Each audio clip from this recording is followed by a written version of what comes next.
係今日嚟到樓睇呢度係半山嘅中環半山嘅愛都大廈。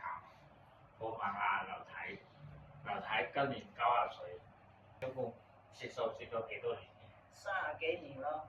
？30幾年。係啊，食素對身體最好㗎啦，食咗身體好健康啊嘛。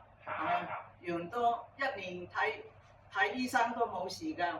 係啊，好正常㗎。即係證明即係食素係需要睇一個好健康嘅。好健康嘅係啊過程。我覺得食素咧同埋修行要分體嘛。要修行。要修行啊嘛。修行食素就係最好嘅個環境咯。